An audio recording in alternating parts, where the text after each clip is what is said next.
y'all. Yes, y'all. You know what it is. It's them kids and wives and 9 to 5s, but we are still married to the games. 122. And it don't stop. Because we can't quit. We're here for y'all. It's your boy Gabe Patillo with Tim Router and Timothy Hall, of course. And as always, we are talking games and life and games. Thank you guys so much for being here. Today's a little weird for me. I'm not gonna front. I'm in a different room of the house. Than usual. Have you been booted from the? I've been booted. I knew this day would come. I was given the old big shoe. So when we started this podcast, I was recording in the closet in That's right. our master bedroom because Amara was like a baby, and we were so scared of ever waking her up in the morning. And your wife would kill you if you did. Exactly. And then as she got older, I moved into we have like a bedroom that was just like a catch-all that we didn't do anything with. Junk room. It just was, it was just for crap. Yeah. It was like the indoor carpeted garage. Exactly. if you will. And, so then I moved in there and I've been in there for 100 episodes. Like I've been in there for forever. And now that the baby's coming, I'm getting scooched because that's going to be the baby's room. Yeah. Nice. And so now I'm in the guest bedroom, which has its ups and downs. Its ups are it has a bed in here. So you can go to sleep. Yeah, exactly. Why do I see narcoleptic chubby ninja coming on soon? I could just roll from my chair into the bed after the podcast is over and go back to sleep. It's got a TV in here. Nice. It's got things on the wall so the sound isn't so bouncy, where in the other room was just like nothing on the walls.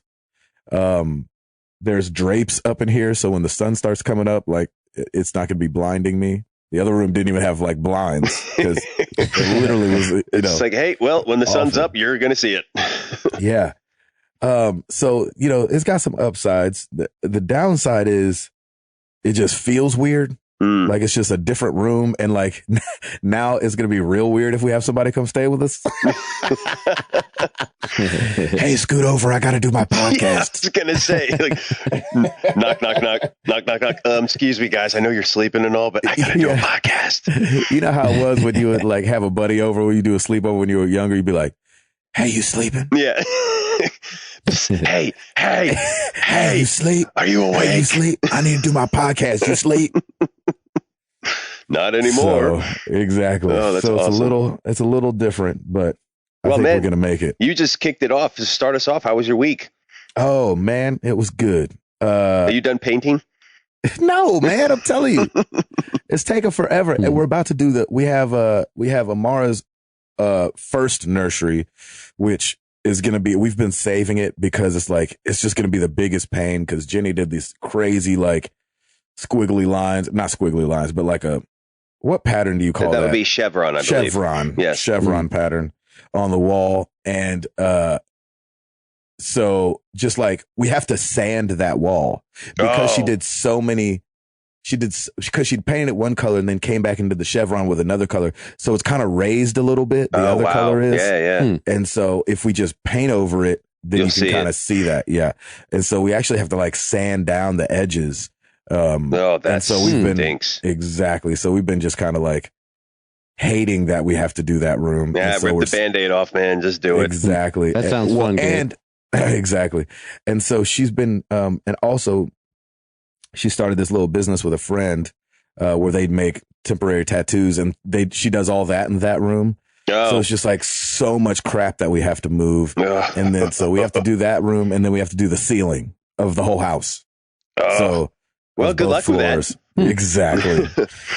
So we're not done painting. It'll probably be another 2 weeks before we're done. At the pace we're having to go. Because, Jenny gets winded or Amara needs attention. And so we're only getting to do it in little spurts.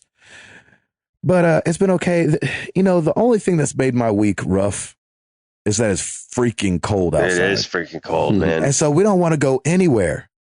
You know what I'm saying? Like, if I don't have to, like, we're not trying to go anywhere. And Amara's like, just got crazy energy because she's like pent up in the house, you know, because she's so small that if we bundled her up the way we need to, she'd be like just standing in the middle of the cul-de-sac, like, okay, I can't run. And so, you know, arms straight out. Right, exactly. Christmas Story. Total Christmas Story moment. Exactly. I've never seen that, but I'm guessing that dude. there's a child bundled up. It's a classic. And so, yeah, but everything else is good. On the gaming front, Far Cry 4, of course, been doing that. That's really fun. And Hearthstone. No, wait, XCOM. Actually, Hearthstone, yeah, a little bit when I'm just sitting around. Hearthcom. Yeah. You're not going to guess it unless you've been watching our Twitter. Smash Brothers. Oh, right. Yeah, That's right. Awesome. And so, and man, fire up that Wii U, baby. Yeah, I suck at that game. Awesome. That game is tough, man. I forget. That's why I'm afraid to ever play one of the new ones, because I know it's just evolved so much since like when I No. it. It's the same thing. I just, you know, it just takes a second to get my Twitch response down. That's a fast. I haven't played anything that fast paced in a minute. Wow. You know what I mean? It's like, tick, tick, tick, tick, tick, tick, tick. I mean, you're rolling and roll, slash, smash, you know, so, I mean, you're going. So I've been trying to get that back under my fingers. Cause see, what happened was, remember I told you we're painting that room. And so the TV was down. So we haven't put the TV back up yet, even though we've painted that wall. But I plugged in the Wii U, like just the power. Yeah. And then I've just been playing on the gamepad, which is, nice. You know, awesome. And then I brought my PlayStation downstairs for. I was going to say, if you just like leaned your TV up against the wall and started playing again, I'd be like, dude, that's a little ghetto. Exactly. But that would have been awesome. And I would have loved to have gotten a picture of that. Yeah, exactly. And so there's got to be somebody somewhere with a TV leaned up against the wall. Yeah. Oh, yeah. There's got to be. That's hilarious. I'm sure there is. That sounds really funny. Yeah. So yeah, man, that's been it for me. Been watching football. Oh, yes. Go Bucks. Man, what a game. Holy crap. Well, I did not expect that at all. So let me ask you something, and we don't have to go fully into this. That Joker had really only played 3 games as the quarterback? He was third string, 3 games. Cardell Jones is a beast. What kind of scouting is that? that coach has had 3 quarterbacks and all of them be banging. Yep. That your third string, pretty much only played bowl games. Yep. Or playoff games. And won them all. Like that Joe was 3-0 and has a championship under his belt. He played 3 games. That's the easiest slide in I've ever seen. Just boom. Here you go. Oh my gosh. Yeah, that was incredible. That was incredible. I mean, he made the Ducks look like Ducks. They made it look like a literal fight between a duck and a buck. Well, and it didn't help how that would go down. That Zeke Elliott was a absolute beast as running back. What the heck? He came out of nowhere. Like the first half of the year, nobody even paid him any mind. Yeah, nobody said a word, and he comes in guns blazing. I mean, they could not stop that Joker. I was like, wow. I was super the craziest thing ever. I was super impressed. I ended up texting the Lighties. The Lighties are on their honeymoon right now. They had postponed their honeymoon. That's right. They took a year. So they're down in Punta Cana, I think. Yeah, Punta Cana. Yeah. And so I texted them. I said, "Man, congratulations, you guys crushed it." And he's like, "We are freaking out down here. This is amazing."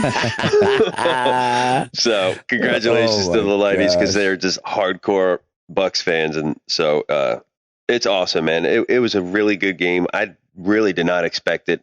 Was it a good game? No, it was, because I mean the Ducks came back to within 1, and in the third quarter they came back, and I'm like, okay, here we go. We're it's close again, and then just the Ohio State just plowed them over. And then you look at the end score. Was it 20-42? Yeah, 42-20. And you're like, that doesn't look close at all. No, they could not stop that Joker running for anything. No, not at all. And then we had the NFL. So congratulations, Hall. Yes, that's awesome, Hall. Did you watch the game, Hall? Like I said, I don't really keep up with football much, but I do. I do keep up with the Ohio teams just because everybody keeps up with their home stuff. Of course they do. So. That's hilarious. And then obviously, sorry, we're getting off track. We're married to some different games right now. Married to the actual games. We watched the passing of the torch, which I don't think I wasn't ready for this passing of the torch. I was hoping this would be next year, but Andrew Luck beating Peyton. Yeah, I felt that was like a little bit of the passing of the torch with that being Peyton's old team. And people saying he might not come back. Yeah, that's crazy. I don't think. I think his days are numbered. But he's not going away from the NFL. I think. Of course, he is totally going to be within the NFL forever. Probably. I mean, you cannot. He's like an icon. He talked about. There was a rumor floating around. He was talking about buying the Titans. Yes, he was. I welcome that. Come on and buy the Titans, Peyton. Please, Peyton, buy the Titans.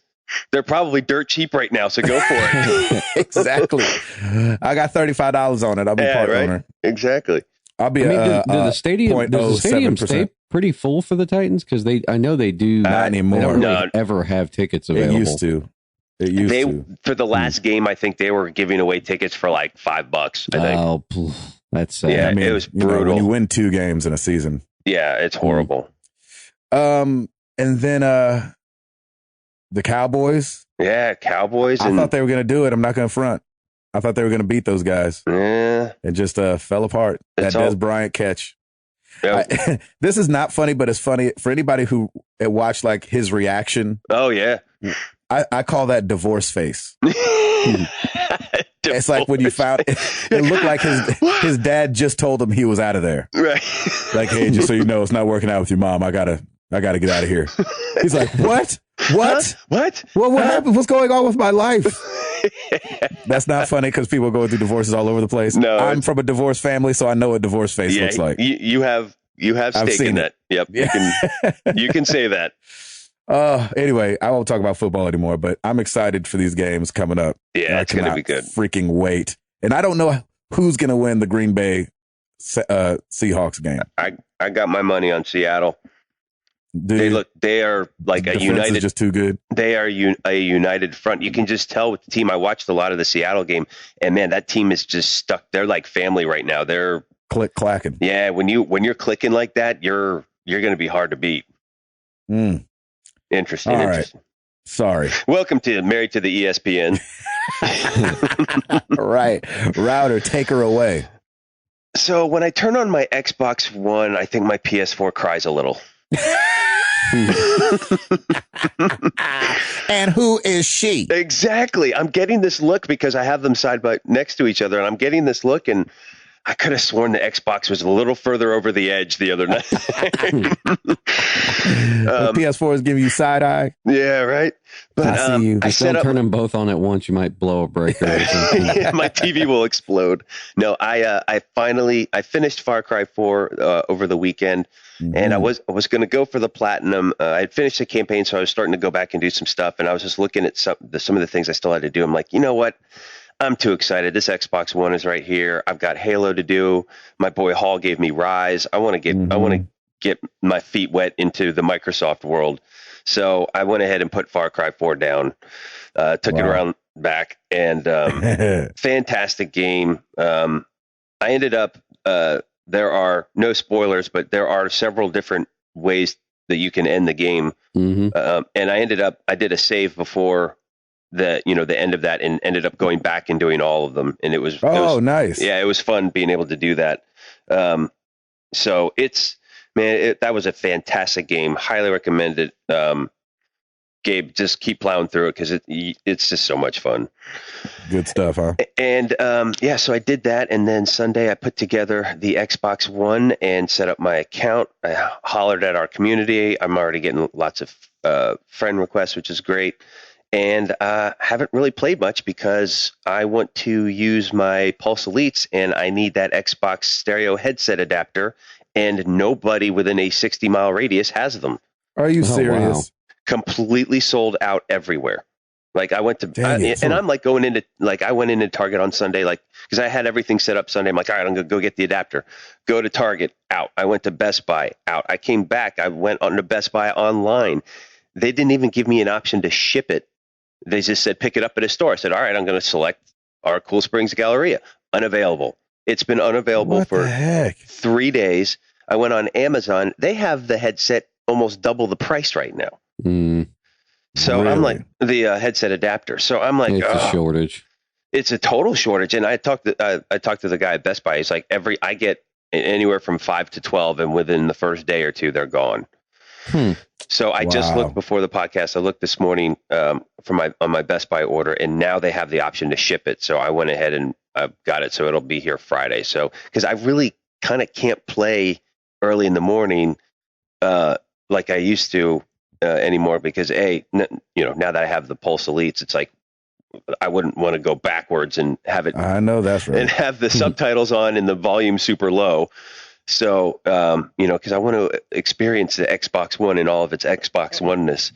And so I'm just kind of waiting on this adapter so I can plug her in, get my Pulse Elites going, and start. I'm going to start with Rise, because my buddy Hall hooked me up with that. And I love those kind of historic style games. That's why I love Assassin's Creed so much. You'll have to let us know how it is too, because I think a lot of people, poo-pooed it because the reviews were bad. So a lot of people just didn't even bother playing it. Yeah, and so this was a game that I kind of, when I saw it for the first time at E3, I'm like, oh, this looks kind of exciting. You can kind of command, and there's all kinds of different fight sequence you can do. So that's what I'm going to do next. I'm sure the Xbox One is still downloading the Halo pack.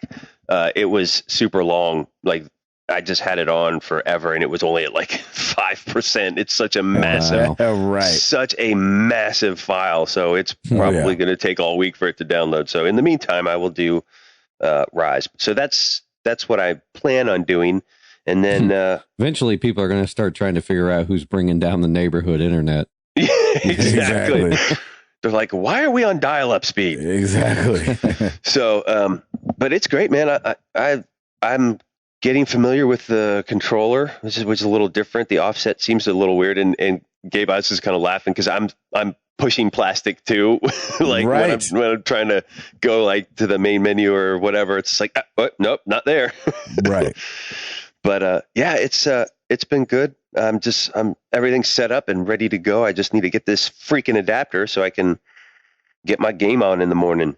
Exactly. Man, it's so crazy because like if it's shipping from Best Buy, man, you're gonna have to wait a while. Everywhere. They said it will come on by Friday. Oh, okay, cool. If I put the order in today, it will be here by Friday, which means and like I was checking all day yesterday because Tuesday's usually is usually when stores get shipments in. Mm-hmm. And I'm thinking, all right, they'll be able to replenish and the unavailable will go away at Best Buy. It was just weird that they didn't give me an option to ship it. So they must have had to wait until the warehouse actually got more in. I wonder if people are just buying them to like sell them. Maybe. Because if they're more expensive. I went on Amazon like Best Buy was selling it and Target both for $24.99. Amazon was $42.99 or something like that. I'm like, pfft. And I got all these gift cards from Best Buy. I'm not spending money on this at all. Come out of pocket for nothing. I did go and get another Xbox One controller though, so now I have two. Oh, look at you! So I thought about doing that, and I was like, nobody come over here and play video games ever. Yeah, you never know. So I'm gonna, I always like to have it. I have two for every console now, anyway. I just like having that as an option, just in case something. We're all hanging out and something sparks and we download something. I did set up the Xbox Gold because I got Live Gold. So I got a 14-day trial of that, and then I'll go ahead and just get that too. There you go. So I have all these gift cards in my wallet, just burning a hole in my wallet right now, and I'm waiting for all these developers to start putting out release dates for all these games this year, so I can pre-order everything. Yeah, come on, baby. That's me. Hall, over to you. A little bit boring this week, but there it is. Do I start every update with that? Yep, almost pretty much. Yeah, it's the standard Hall. Standard Hall. About to finish up Walking Dead season 2. So there you shouldn't be much longer on that. But man, that game is good. Are you enjoying it? Yeah, the game. It's not as good as 1 though, don't you think? Yeah, I mean, it's there. Well, there's definitely different twists, but I don't know. I think I felt 1 was just a little more impactful. I think I did too. I don't know if they had less time to work on the story of 2, but there were a lot of beats that I really liked.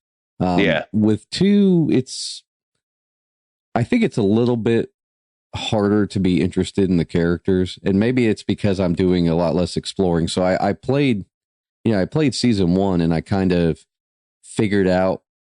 You kind of start to figure out what they want you to do. Going down a path, so you don't have to do too much exploring anymore.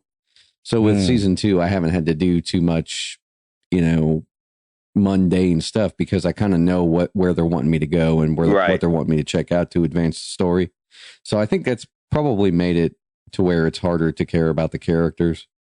That's a good point. It seems like there's not as much like character involvement between you and the story as there was in 1. Like 1 was emotional. Like we all went through it. We were all like, wow, this is deep.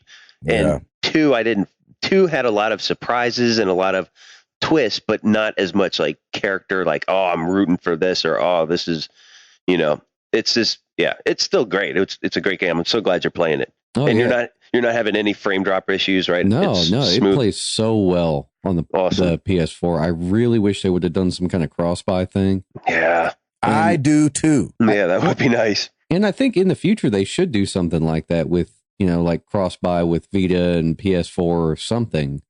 Why why don't they have it? Gosh. Because I play it. I just don't feel like, golly.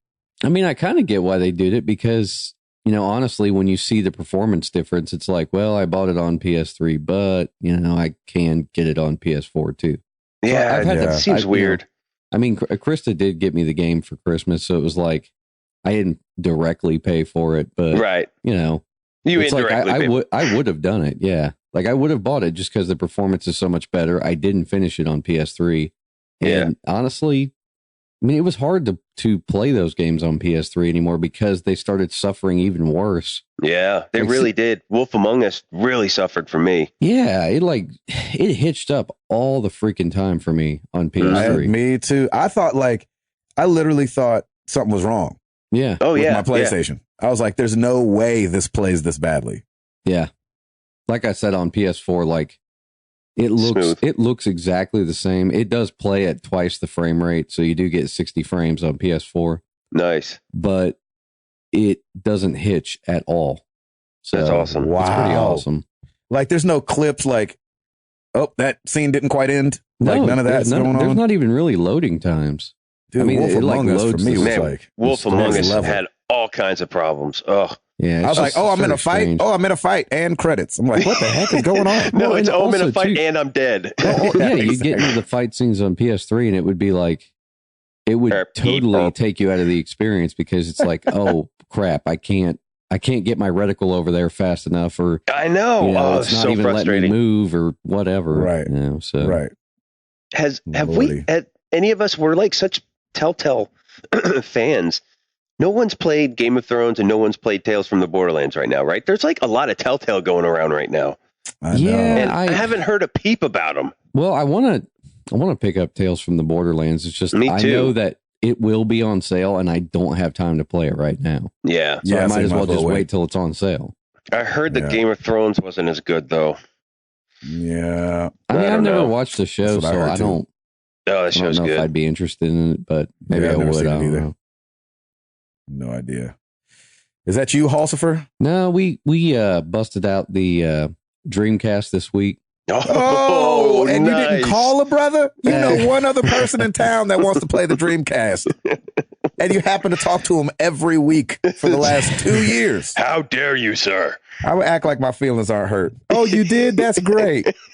It is very empowering to have a working Dreamcast with a ton of games because I'm getting one. Freak that. Man, when you go back to it, like it has the best version of Crazy Taxi aside from the arcade. What? It's way better than the arcade. I like them both. It's way easier to play. It is easier to play, I guess. It depends. Like the arcade, they had the sit down unit and then they had the stand up unit. The stand up unit's like, it's a little bit harder, but the one where you actually sit down, I mean, I enjoyed playing that one. It is harder to do that boost thing, though. It's a lot easier to do that on Dreamcast. So. Yeah, just roll your finger. Yeah, exactly. I mean, there's a lot of good games on that console. A lot of good games. Yeah, Marvel vs. Capcom 2. When I got that for PS3, like I was a little bit disappointed with it, but I couldn't really pinpoint why. And then I bust out the Dreamcast version this past week, and it's the best version of that game still. That's amazing, man.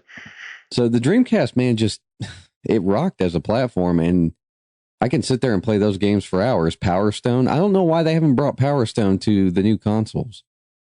Can we call somebody about it? Can we? Gabe's like, can we petition? Do we need to write our governors? I'm just saying, like, me and Hall about to go on a mission.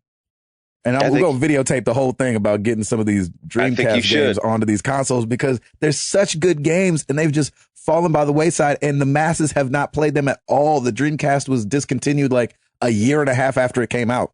I know none of these games that you speak of too. So why did they not do like a bass fishing one or game for Connect or Move or something? Like, Sega's bass fishing game? Listen, I owned that game. Yeah. Like, that's how fun that game, like that bass fishing. I had the fishing rod controller for it. Was Knights on Dreamcast too?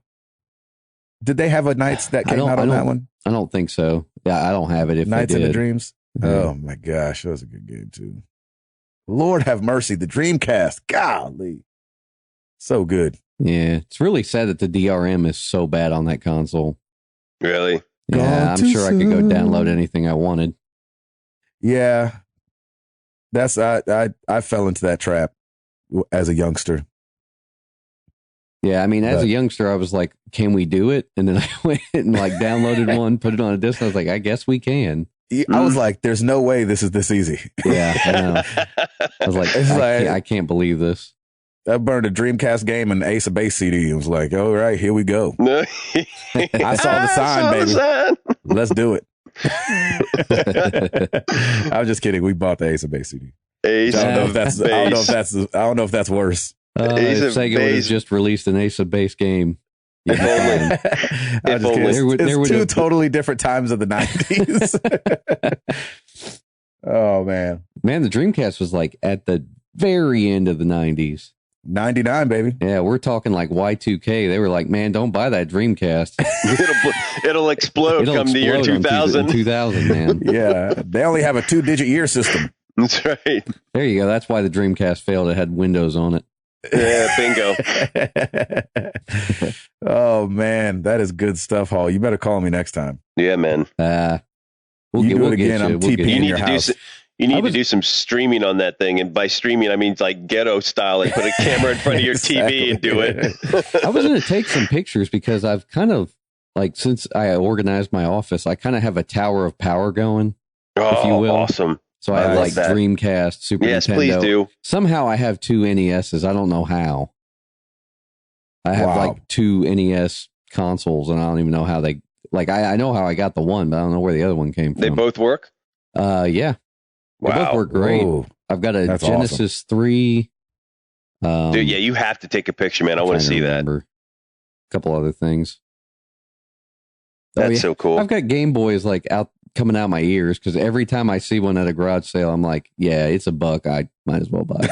I have to have it. Yeah. That's funny. You good? Is that it? That's it. Router. I got it. Oh, yeah, baby. Let's do it.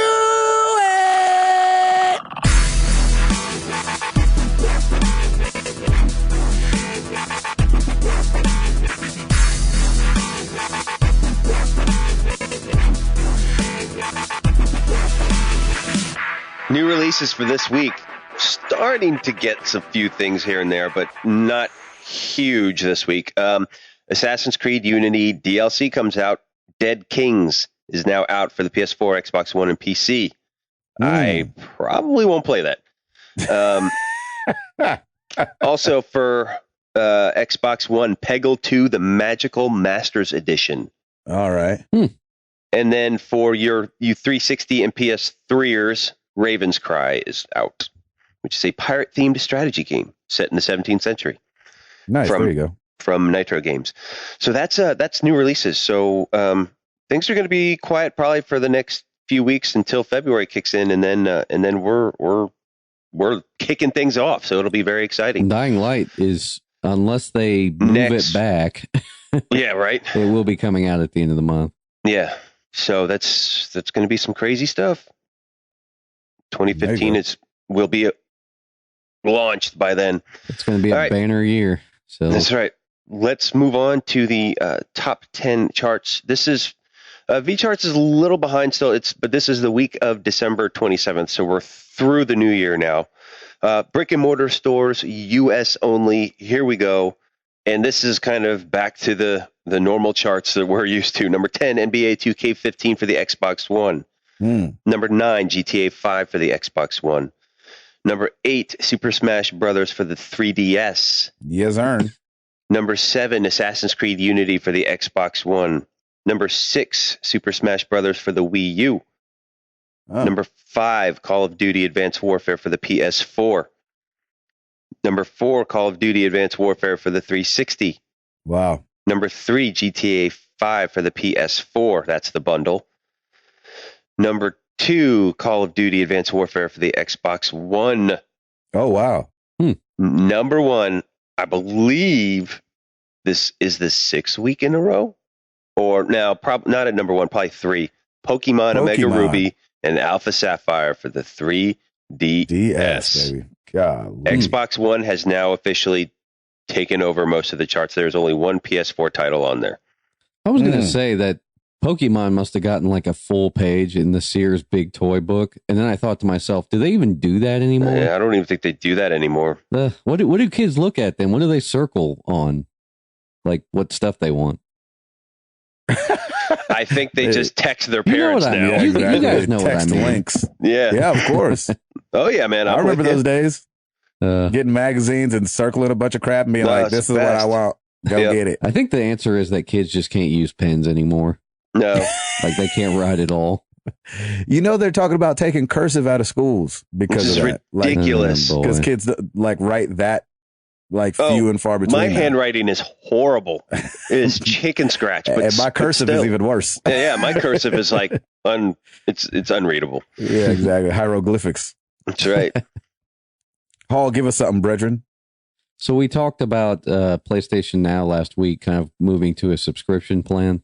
Yeah, we did. This week they have a 7-day trial. All you can play games. Yep. There's a couple downsides actually. It's only on PS4 at the moment, and it requires a credit card for activation. And we know that giving Sony credit cards is always not the best. It's not good. And it's on the PlayStation Network is the other downside. Thanks, Lizard Squad. I don't even know this thing. PSN is down this morning. So that's what I'm saying. It's down right now. Oh, it's already crashed. It was down yesterday. See? And then they have scheduled maintenance for tomorrow for the 15th. Do you think Sony's just going, "Oh, come on," right now? Of course they are. They have to be. They've got to be like, please love us enough. Yeah. That we can launch a fully online service and not be fully online. And this is the beta, right? Like good Lord. I think this is full launch now. It has launched now. Unbelievable. 7-day trials. Come get your subscription. How do I get on this thing? Oh, well, just wait a minute. We'll have it up in 3 days. You can't start a 7-day trial and be down for 3 days. That don't make no sense. To its defense, it has been down mostly on mornings and during business hours. Now the weekends, they definitely have to be bringing in the crew on the weekends because that's when the people who, I would imagine people who typically buy games are playing on the weekends because they work a lot. So, or they work jobs during the week. Oh man. They got to get that crap together, man. They really do. Yeah. That's just bad. I love you, Sony, but come on now. I still think Bungie did it right the first time by releasing Destiny as a beta to test that. That's where you test your servers. That's where you test how good your servers are. But PSNow has been a beta for forever, and they're still jacking up. Yeah. I wonder if the holiday server downtime screwed up permissions on the PlayStation Now servers. I would be a bit surprised. When one thing goes, it usually affects the other. It's just a big bundle of sad right now. It is. It's one big hot. It really is. I mean, they've got to be just sad. dumping money down the drain, right? Oh yeah. I mean, not that they're spending a fortune. Gracious, spending a fortune. We were talking about Telltale, and they have a new CEO in Kevin Bruner, one of the co-founders of the company, taking Don Connor's place, who was also co-founder of the company, and also says that there's a new original project coming down the pipe.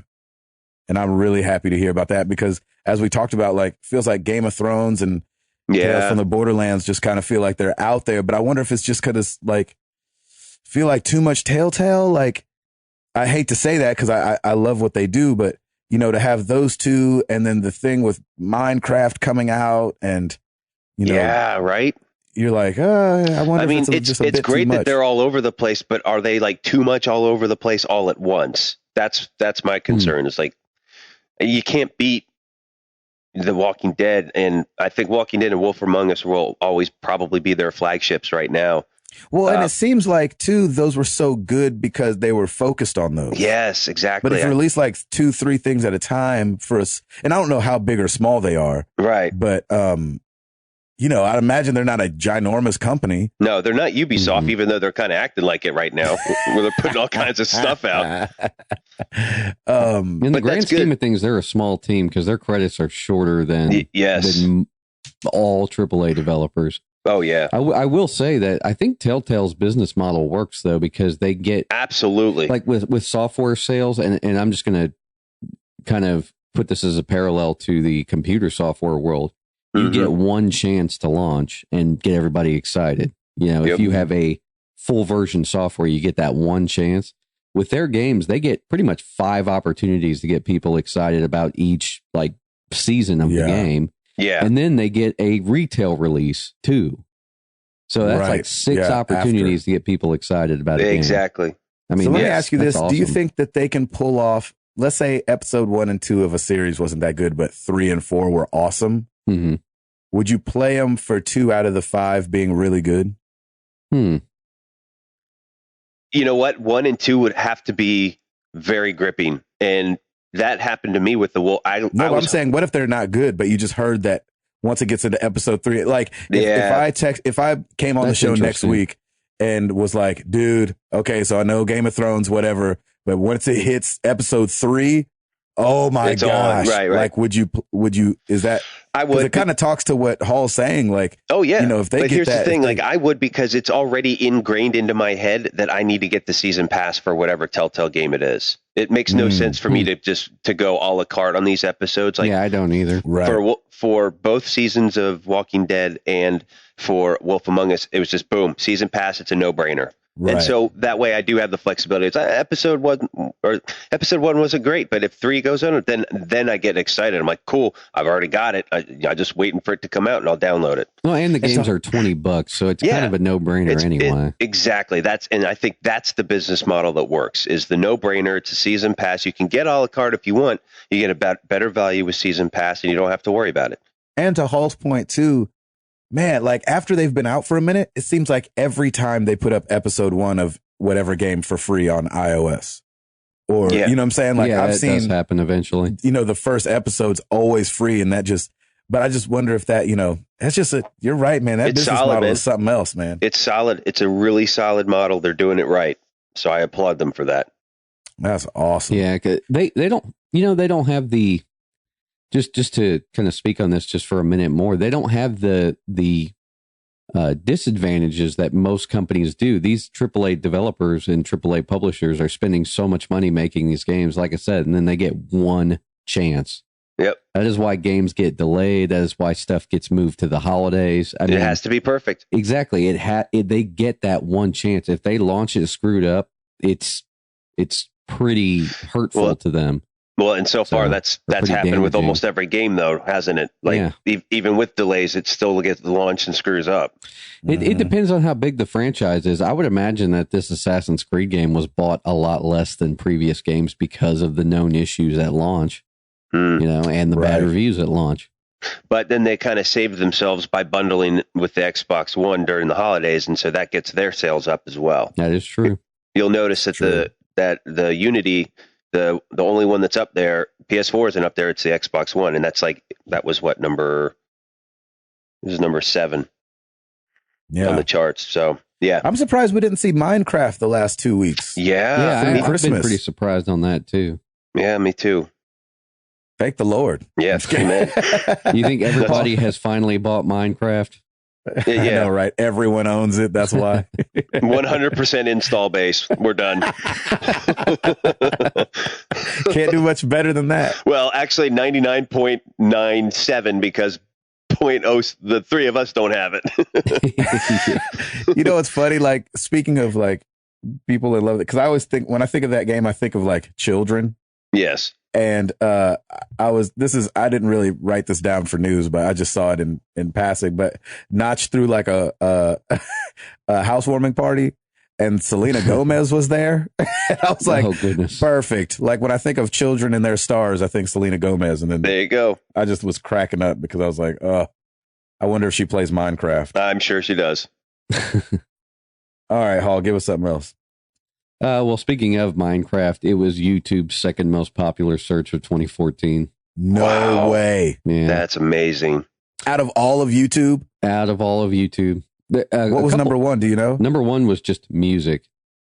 And really? I mean, gotcha. I kind of expected that because a lot of, a lot of kids use YouTube to listen to music. Yeah. So, yeah. And also up there for gaming, PewDiePie was down there. I think he was number 8. Maybe? PewDiePie crushes it. Yeah. I have no idea what that is. It's a YouTube channel. He does Let's Plays and stuff like that. Oh, it's a person. Gotcha. Yeah, it's a person. Nice. It looks like the new 3DS is coming out next month in North America, middle of February. We don't know yet. That's like just a little leak, but we'll find out today. Today's Nintendo Direct as well. The first Nintendo Direct of 2015. So we'll be behind the news on that one because it's coming out after we recorded this podcast. But, yeah, that's coming.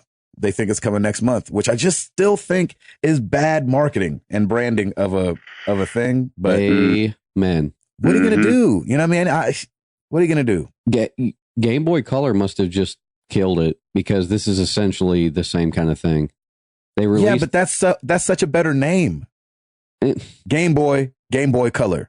But, like, there's no way you're going to get that confused. Yeah, that's true. One was black and white. You know what I'm saying? And one's going to be color. But remember when Apple did it? You know, when they released the third gen iPad, they just called it New iPad. Remember that? Oh, New iPad. I know, but they like get rid of everything else and only have that in. You know what I'm saying? Like you're hard pressed to go back and find an iPad 2 once they've released their new thing. Yeah, they clear where the 3DSs are still going to be all over the place, and then there's going to be new 3DSs. New is the differentiating name, and like that's crazy. I wonder how many people are going to buy 3DS games for their kids' 3DSs. Yeah, that's going to be so confusing. When they start releasing games to like take advantage of the new hardware, parents are going to be so confused. I'm going to be confused, and I know what's going on. I see this being a big train wreck because I know retail employees are not going to know the difference. No, not at all. You almost need a tutorial for everybody. They'll know. Oh, you're talking about like Target people and like Target. Well, you do get Best your Buy enthusiastic people. There is one guy in the games department up here at my Target who like he loves games, so which he is just awesome. knows all that stuff. Yeah, but that's you awesome. You tell him to listen to the show. Yeah, did you hook him up? No. Well, you should. Actually, I think I'm so bad with that too. I'm so bad with that. Like I rarely ever tell anybody in real life that I have unless they're like a friend of mine, like, hey, right. So I heard you have a podcast. Like, yeah, I do a video game. But like, if I just meet a gamer, I'm not like, you should listen to my podcast. Yeah, exactly. Well, you're talking about games. I get excited too. Like we'll talk more about games than we are. Oh, and by the way, I do a podcast. I think I might have mentioned it to him though, but usually I start out with like, "Hey, do you listen to podcasts?" And they're like, "What's a podcast?" Right. It could be the most technically savvy person ever. Exactly. Be like, "What's a podcast?" And then you're like, "Okay, moving on. Next subject." Yeah. Exactly. Uh-oh. That's funny. Give us something else, Hall. Microsoft won an Emmy award for Xbox One. Oh, nice. Yeah, an Emmy or a Golden Globe? Emmy. Obviously, it was not announced on TV, but because they don't announce the what's the word? The dorky stuff on TV. Yeah, they don't want to sound cool. They're like best action sequence. But what did they win for? It did win an award for technology and engineering. Oh, really? Okay. And it kind of makes sense to me because it's kind of one of those. I guess it's setting out to do what the PS3 used to say it did. Does everything. Mm-hmm. So it hooks up with your cable service. I think, of course, it's going to win because he tied in TV with everything, so they want to get their money back. It's integrated, so it makes a lot of sense to me. Emmy sponsored by Microsoft. That's awesome. I love when little outside stuff like that wins awards. Yeah, that's like really that. Cool. That's always fun. Cool news coming out of Call of Duty Advanced Warfare. The Havoc downloadable content pack is bringing new maps, weapons, and modes, including everybody's favorite, the mode that held over that got leaked early, Exo Zombies. Nice. Where 4 people work together and the characters are star-studded this time. Nice. Rose McGowan. What? John Bernthal from The Walking Dead. John Malkovich and Bill Paxton. What? Are going to be the 4 people you can play. That's awesome. I freaking love that. Like, I was smiling so big when I was reading that story. Are they going to have DLC Gary Busey or something? That would be awesome. Amazon stick. That would be amazing. That guy is crazy. I'm sorry. He is. Hey, that's his stick. Yes, it is. Shtick. Amazon shtick. So I just love seeing, so they're not just voice acting the characters, like all 4 were 3D scanned models in the game. Mocaps? I don't know if they're mocapped, but I think they were just, the faces were just 3D models that you put on. Awesome. Put on bodies. But I love when Hollywood does this. And so I'm just so happy. I probably won't get it, but I'll watch it. I got to say, though, I did get on this last week and played Advanced Warfare for the first time online. And it was really, really fun. Yes, it is. You still haven't finished the campaign, though, have you? No, I haven't. But a buddy of mine just bought a PS4 and he was like, dude, I got Advanced Warfare. Will you play with me sometime? I was like, yeah, man. And so we hopped on there and I was like, why don't I do this again? Like, it was so much fun. That's great, man. Yeah, it was a good time. But freaking John Malkovich, come on. Yeah, that's pretty amazing. It don't get too much better than that. I love it. Give us something else, Hall. We touched, I think, a little bit on why people make apps for mobile last week. It came out during 2014 that mobile apps were a $10 billion business last year. Wow, my $10 billion in revenue across the App Store for Apple. Wow. Just for Apple. So that doesn't count. Just Apple. That doesn't count Google. Exactly. And Android. Google Play and all that. Android, yeah. I hate to say it, but I kind of feel like Google's number would be a lot less just because you can get that stuff for free pretty easy. Yeah. I don't know. Of course it'd be. Yeah. But anyway, first, they said the first week of January 2015, just the first week of 2015, $500 million was spent across apps and in-app purchases. Just in a week. Oh my gosh. It's the holidays, baby. Everybody gets those new iPads or iPhones and they all start downloading. And they get iTunes gift cards. It's so crazy how the app market has exploded and the revenue is going the way it is, because it used to be, we had a small discussion on this at one of my clients. It used to be that the buy-in for software would just be immense. So you rewind to, I would say, not even that far, maybe like before the iPhone was released, or maybe even like, after a few years, like maybe when the iPhone 3 came out, You rewind anywhere before that, and it wasn't unusual to spend $600 on a piece of software or $500 for mainly audio software. I'm going to mention that because that's one of my clients. But now it's like they have trouble selling it for $99, and it's due to the App Store mentality of everything should be $1. I'll give you an even better example. Adobe's Creative Suite. Yeah. I had that. It's close to $1,000 to get the entire suite in software. You can now get Adobe Creative Cloud, which I just did and upgraded and you can pick which applications you want. And I'm only paying $42 a month now. That's all I have. Yep. Wow. It's amazing how this model, the subscription model, is the way to go. That's what people are finding because they're finding that people can afford it.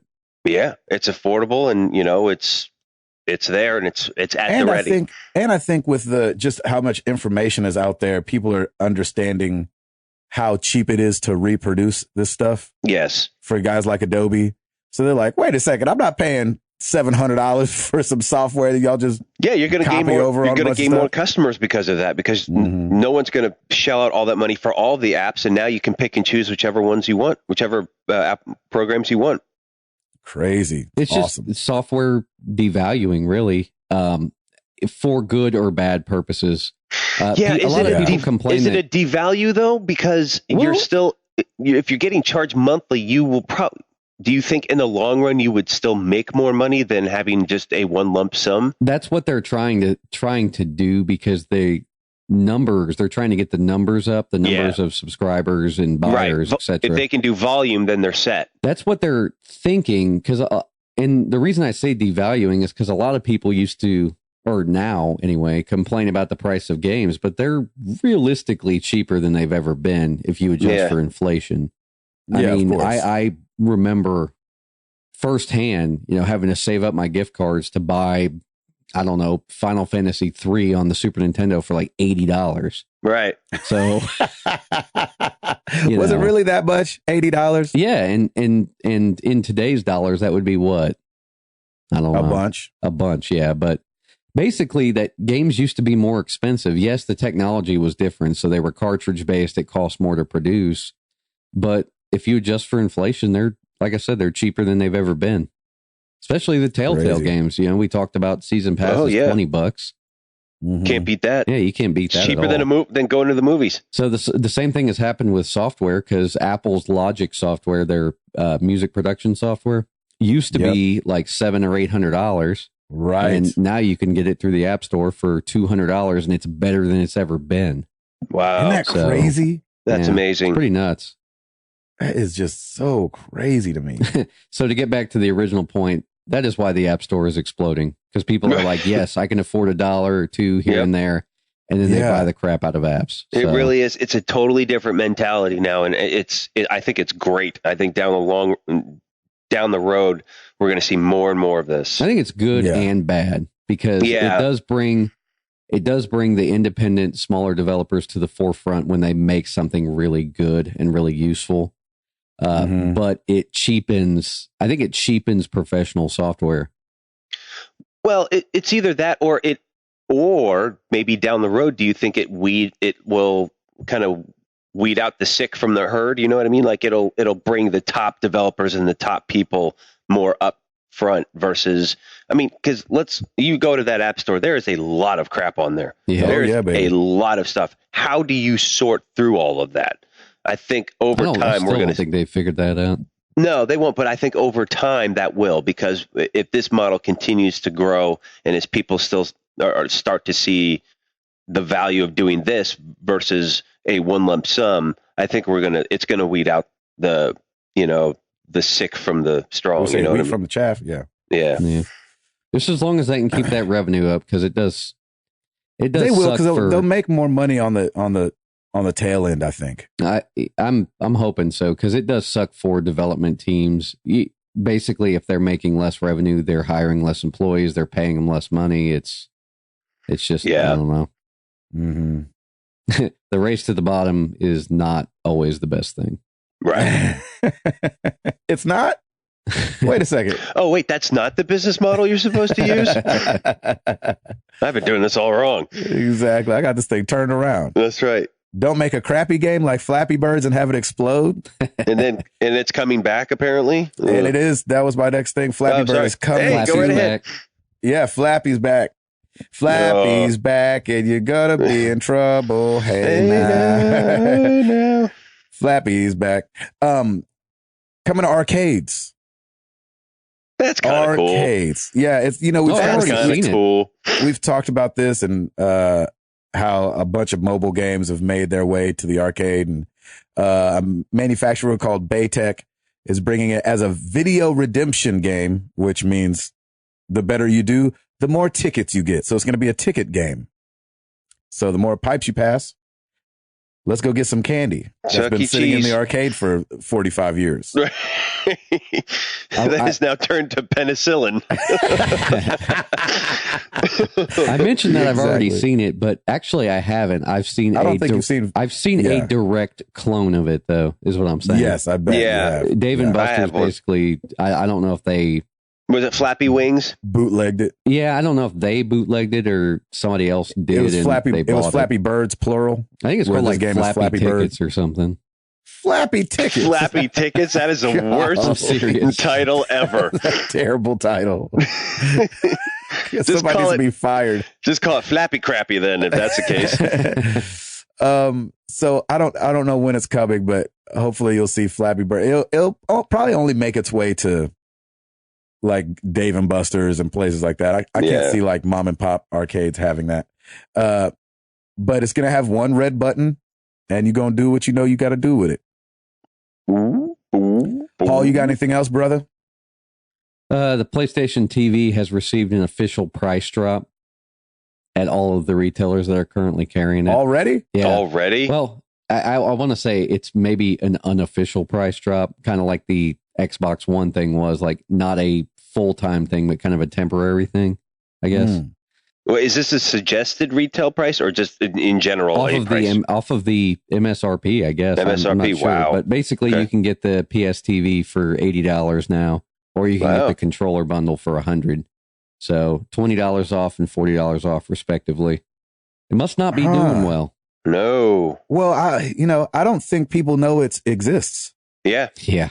You know what I'm saying? Like if you're outside the gaming world, which I think is who they're trying to appeal to, you want to appeal to people that don't really play video games. And so how do you appeal to people that don't really play video games and let them know this exists? Well, why isn't this on the shelf next to Roku then? Right. Or Apple TV. Yeah, because I've seen it in the gaming section. That's probably not the right place for it then. It's supposed to do more than just do PSNow. I mean, so, it's supposed to remote play, right? Mm-hmm. For your PS4. That's true. And then you stream stuff. I mean, it sounds good. Yeah, it does. But you know what? Do the Vita software too. I didn't even think about that. Yeah. Prediction is come E3, there's probably going to be a nice little section in Sony's press conference dedicated to this because nobody knows about it, and I think they need to re-educate everybody on it. They do need to re-educate everybody because I was just talking to a buddy of mine the other day that listens to the show. Shout out to Jonas Applegate, and he was like, "You guys need to do something on PlayStation TV," and I was like, "Yeah, we should." Yeah, that's it. But like we don't know anything about it or what's going on with it. Or, nothing. We talked about it coming out months back, or weeks back. I don't even remember when it was, but. That tells you something, that's bad, man. It's a pretty cool device. Like, it's almost like Ouya. It was like everybody really wants it, and then it comes out, and they're like, I'm okay. Right. Exactly. I think it just didn't offer enough. I guess. Well, and I think, you throw a game controller in there, then people might assume console, and everybody's focused on these new gen consoles right now. So it's all PS4 and Xbox One, PS4, Xbox One. Yeah. So it's like, I think it just gets lost by the wayside. If this was 3 or 4 years into our current gen console, probably would have made more of a difference. That's interesting. Well, there you have that. Is that your last thing, bud? E3 announcement. New PlayStation TV. Exactly. The new, we'd be like, I know you might have it already, but this is the new one. Just trust us on this one. Final Fantasy 14 is getting some Final Fantasy 7 mini games. That's kind of cool. The Golden Saucer. Yep. That's awesome. They're bringing all the mini games from the Golden Saucer. It's kind of like a little golden teacup. They should have just called it the Golden Teacup. That would have been hilarious. Golden Saucer. Good Lord. You know, it's funny. It's funny to hear that sound so ridiculous to Router. JRPGs. No, thank you. That's really funny to me. How ridiculous that sounds to you. It would be a nostalgia trip for Gabe and I. Of course they do have would. the little mini games from Final Fantasy 7, and they even have Triple Triad from Final Fantasy 8, which is awesome. Oh, cool. Yeah. They need to, if they had some blitz ball up in that piece, I'd really be all in. That's Golden hilarious. Saucer. Give me a break. That's hilarious. Oh my gosh.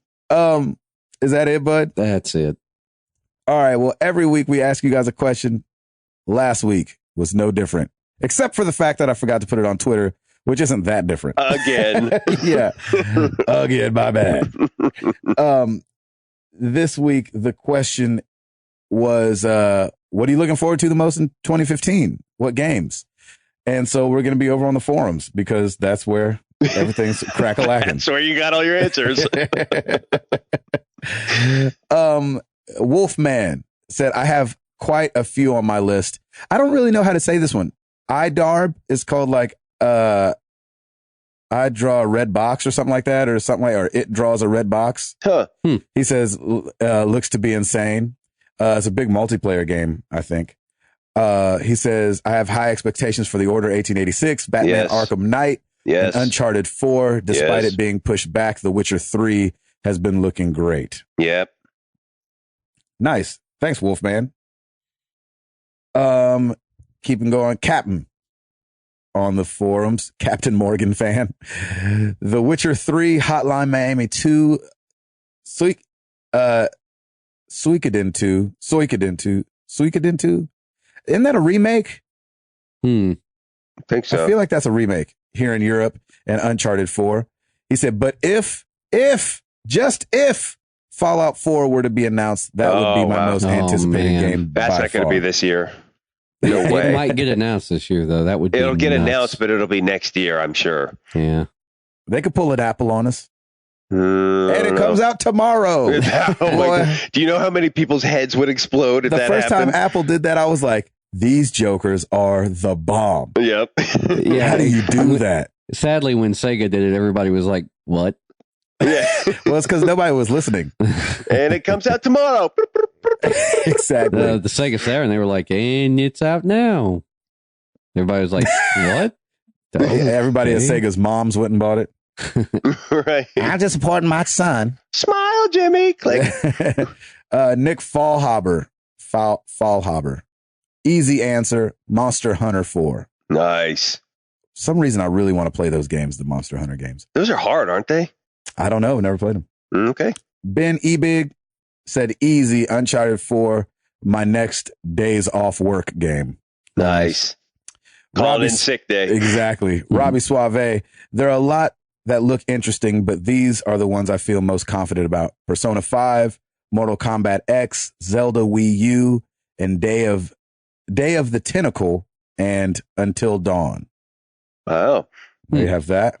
And Chules over on the forum as well. Arkham Knight, Metal Gear Solid 5, and Splatoon. I feel like we haven't heard anything more about Splatoon since they announced it.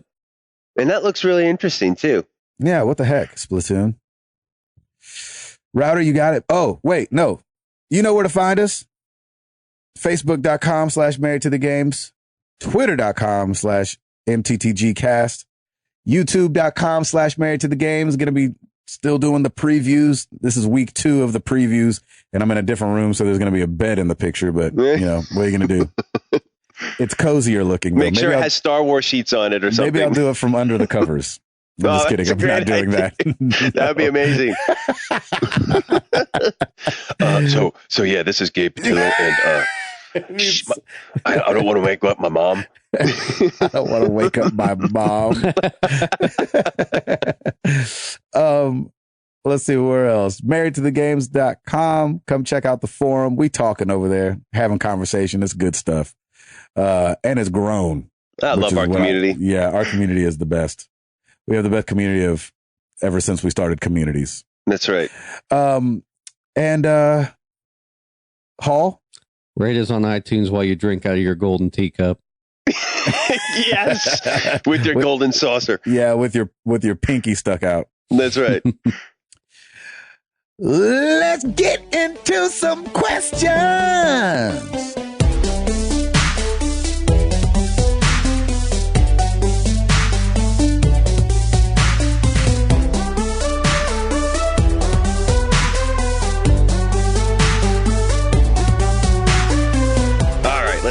People, email Braylon Jones. What are your fondest memories of toy shopping as a kid? I love this question. It's a great question. I remember the first Transformer that I ever got at Toys R Us. My parents took me to Toys R Us, and I got it. And I remember it was Mirage. I'll never forget it. Nice. And I just remember coming home and just instantly just trying to figure it all out, and then just playing with it, and it was awesome. So nice. I always loved going into Toys R Us. It had that smell to it, and there's just something about the smell of teenage BO. The smell of new plastic and teenage BO. It was fantastic. There you go, Halsifer. Man, like when I was a kid, I mentioned the Sears Big Toy Book already because that should be a pretty big. That's on everyone's list, trip, probably. For everybody. Why don't they do those? They make enough money that they could put that out once a year. I don't know. Maybe they think it'll end up like the Yellow Pages where it just sits on your front porch forever. For a month. Because nobody goes in and out of their front door. Exactly. Exactly. Like it's kind of like how Router mentioned, like Toys R Us was really awesome when I was a kid. I mean, I don't know. I haven't been in one in a long time, so I don't know like kind of how kids feel about Toys R Us now. But yeah, it seems more for kids now. Like maybe because I was a kid then, but like I feel like I went to Toys R Us like until I was. I mean, not. You know, I go in there now and it feels like it's just a bunch of 6-year-olds running around. I mean, yeah. Well, maybe kids were like teenagers were saying that when we were walking in there as kids. I don't know. That's what I'm wondering. Yeah. I just remember like going there and getting like I used to collect a lot of sports figures, so it was really cool to like go and see what was new and the smell of like new plastic, I guess. Yeah, isn't it the best? I love that smell. Yeah, it was pretty cool. It was like it was new car smell for kids. Exactly. And then like buying sports cards too. Like I would go and get like basketball cards, baseball cards, stuff like that. So video games like behind the counter and thinking about the NES boxes where they just had the NES box just like hanging up on the those what are they called? Those things that they would hang them up on behind the counter, basically. Like we have, everything basically comes in a DVD box or Blu-ray box now. So yeah, it's just a little different because games. Was Toys R Us the place where they would like take it down, like give you a ticket, and then you'd have to go somewhere else and get the game? Oh yeah, yes, they did switch to that eventually at mine. So. It started with just games on the shelf, and that was a time when you bought the game and didn't actually keep the box because it was like the box was just a holder for the cartridge, and then you go over to your friends' houses and everybody just had cartridges. Really? Yeah. What about the instruction manual? I remember like being a big instruction manual guy. Think about it this way: when we see Wii, PS3, and Xbox 360 games 20 years from now at yard sales and flea markets and stuff. They're still going to have their boxes. Disc. No, they're still going to have their boxes. You think? Yeah, because that's where you keep the game. It's a DVD case, essentially. I know, but you have to remember like the year of GameStop, like coming and going. And like, I've bought so many used games from GameStop that was just the disc.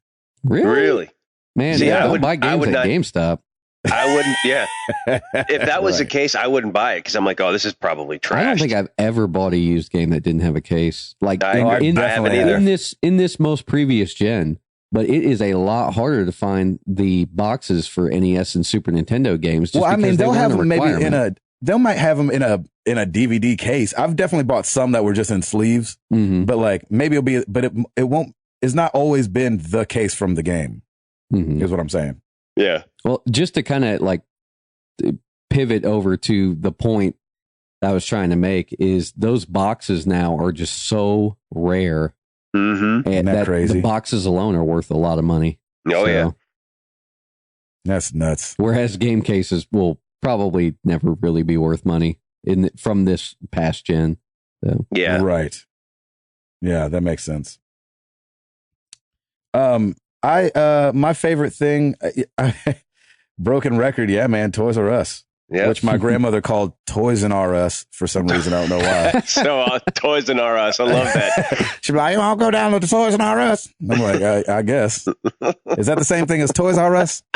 Because that's where I'm wanting to go. That's awesome.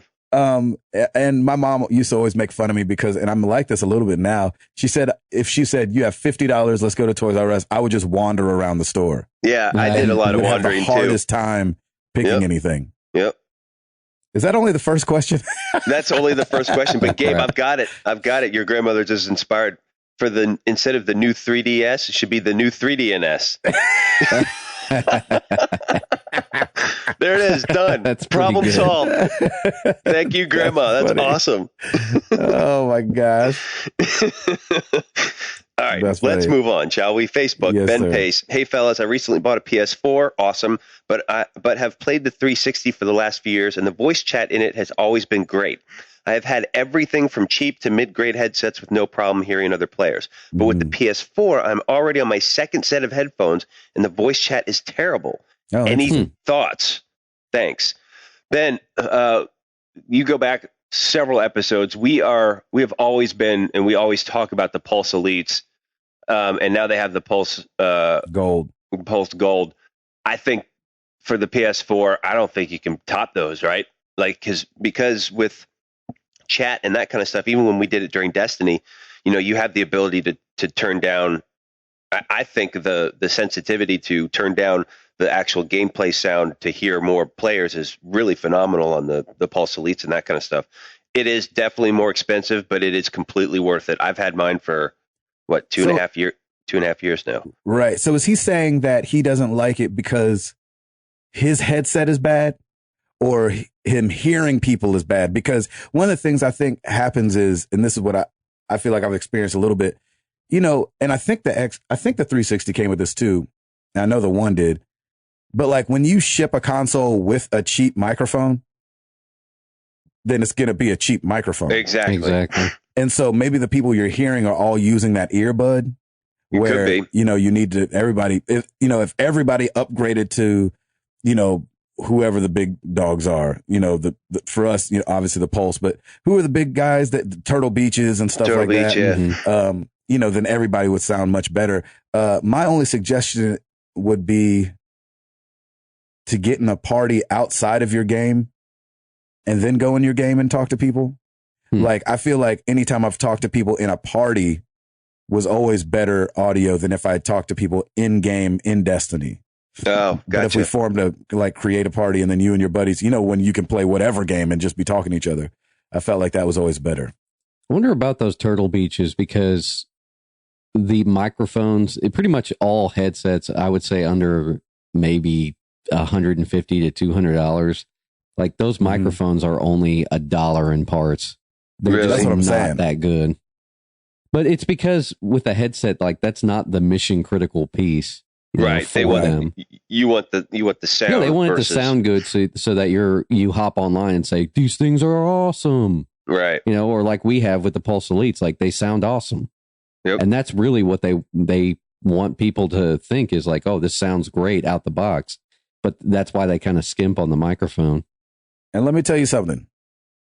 If you have a surround sound system, listen up. Go to your receiver. Get a 1/4 inch out to 1/8 inch.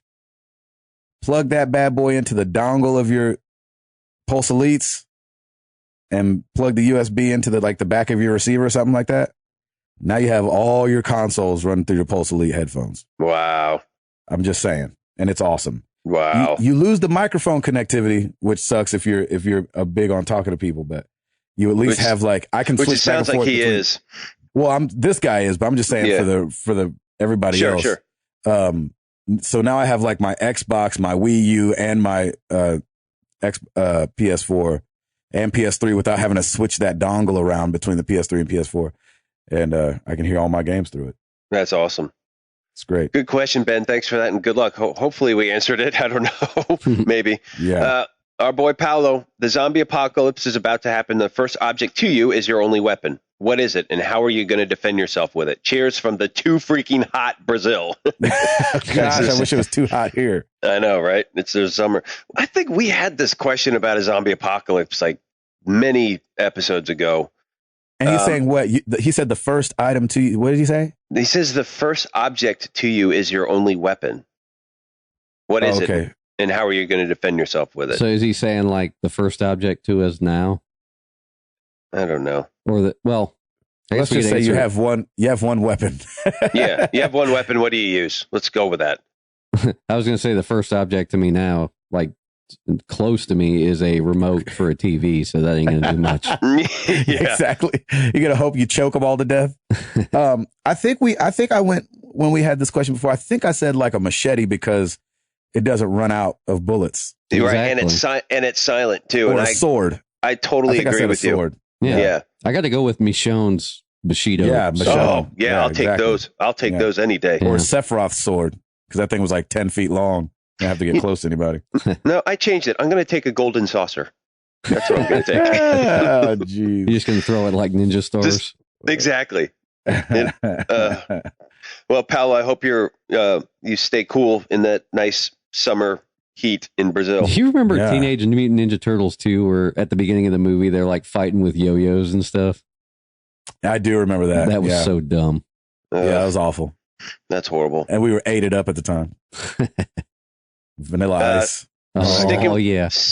Ninja. Ninja. Yeah, go Ninja. Daniel Allen, still sticking with Facebook. Daniel Allen, fellas, with games being broken upon release, do you think we should continue to pre-order or wait for reviews? I want to pre-order the order, but honestly, the only company I trust with my pre-order at this point is Naughty Dog. Thoughts? Wow. And that's funny because even Naughty Dog had to push back The Last of Us. So, but at least they pushed it back. Broken.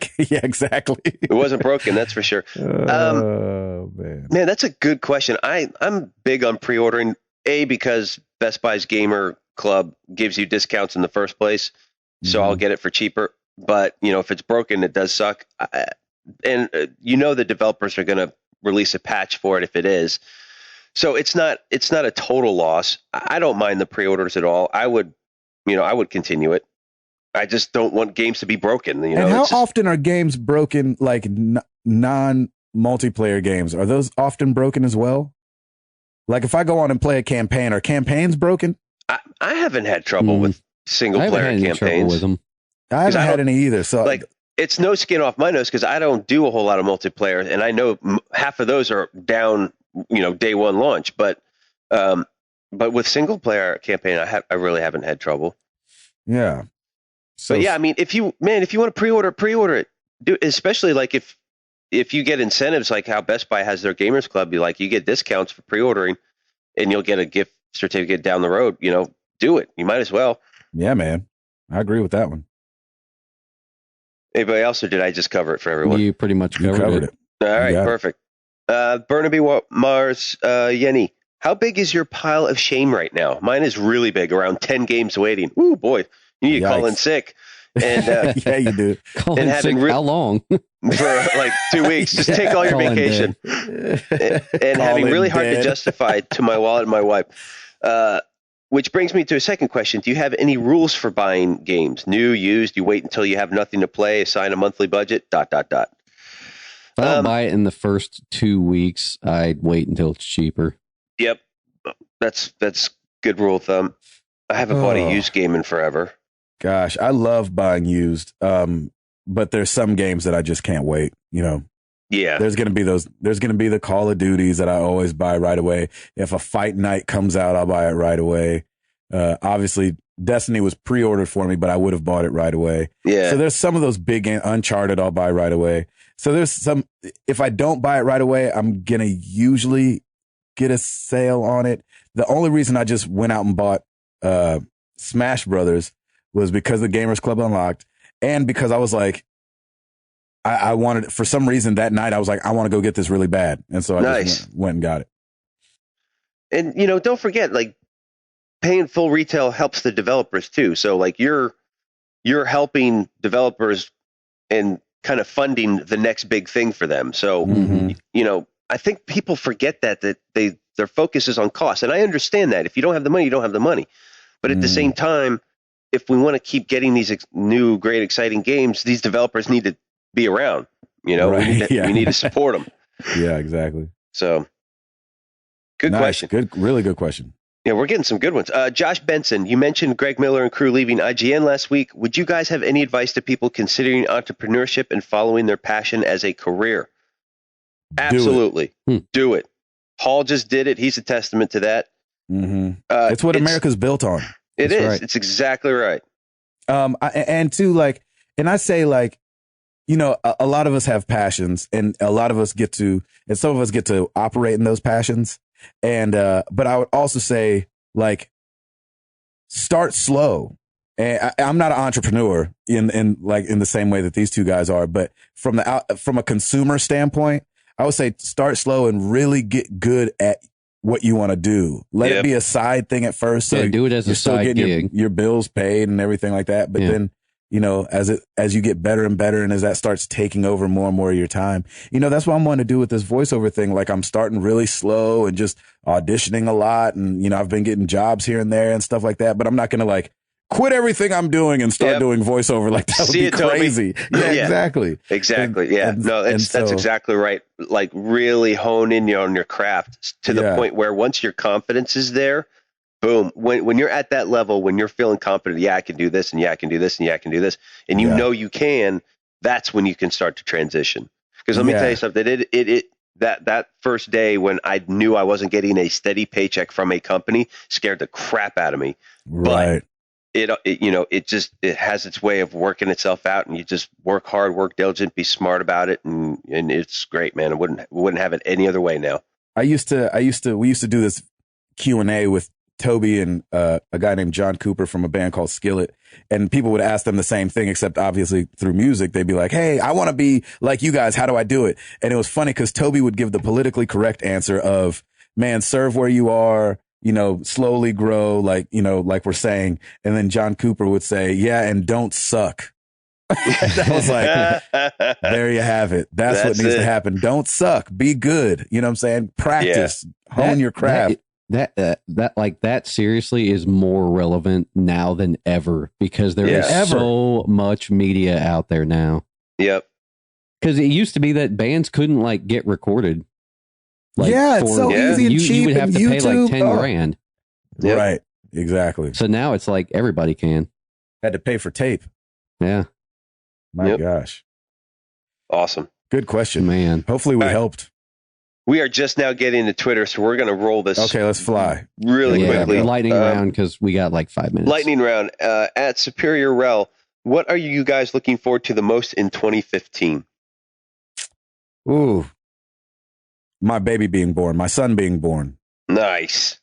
Oh, I like that. The year I finally get in shape, hopefully. Nice. Since being in my 20s. Do it, Hall. I believe in you. Yeah, you can do it, buddy. I hope so. I don't know what I'm looking forward to. Just my son being born. Yeah. I'm looking forward to Gabe's son being born. I don't know, man. Just keep going and watching my daughter grow and getting better at potty training. I know that's right. I'm in the throes of that now. It's going well, though. It's going really well. Good. At Sith Nightmare, 4 teams left in the NFL. Who do you think will play in the Super Bowl? I want Green Bay over Indy, but think it'll be New England over Seattle. I disagree. I think it's going to be Indy, Seattle winning. Really? Yep, that's what I'm going with. You think Indianapolis is going to beat the Patriots? Yes. Wow. Because I just don't like the Patriots, first off. And Luck is on fire right now. Yeah, he's a beast. Like, Indy seems to be kind of tied in. I don't think this Super Bowl is going to be blowout because I think these teams seem to be a little bit more even keeled. Mm-hmm. It's like we said last week for the championship. I think whoever shows up to play on that day, is going to really shine. But man, I think Seattle's really honed in right now. I'm going to go with the two number ones. I think Seattle and Patriots are both number ones. I think you're right. And I have no idea who's got. I think the Seahawks will repeat if that's the case. I think that'd be cool. I'd like to see that. Paul? Golden teacup. Golden teacup. Nice. The golden teacup is going to win. Yeah, exactly. It wins every time. It always wins. Yeah. Yeah. All right, let's do this last one. At Jamin Bissett. After you finish a game, do you go straight into another, or do you finish up side quests or trophies you are close to first? I tried doing the finishing up thing and not anymore. Yeah. So I just go into the next thing. It depends on the game. And like Far Cry 4 was a good example of that. I wanted to go back. Like I finished the campaign and then went back and did a few other things and realized, man, I'm not where I need, like, it's going to take a lot longer for me to get the platinum because I really wanted to platinum it. And I just was like, you know what? I need to move on. Now, Shadow of Mordor was different because I was really close and I was following the trophy count quite a bit throughout that campaign. I'm like, oh man, I'm going to finish this one, and I went back and did that. But go ahead. No, so sorry. Go ahead. I was just going to say, but typically I go straight into the next. Just it depends on whether or not I'm really chasing the platinum, which I'm not a huge platinum chaser in the first place. I want to be a platinum chaser really bad. Yeah. And I don't ever do it. I usually rarely ever look at the trophy list. Yeah. Because once I'm done with the game, I'm not like, oh, let me go look at something else about this game. And I don't want to look at the trophies before just in case there's a spoiler. Right. And so I rarely ever even look at the trophy list. And that's one of the reasons, like if I had looked at the trophy list for Far Cry 4 early in my campaign, I probably would have been able to do a lot more of them. But like I would have had, like one of them was like, you have to distract 15 guards. Well, I had already like liberated all the outposts, so I'd have to go back and do replays for everything, and you can't do the same guard. I'm like, forget it. That's it. I'm done. Right. I know that's right. That's so funny. There you have it. Thank you, everybody, for the questions. Love our community. Love hearing from you guys. Yeah, you guys are the bestest.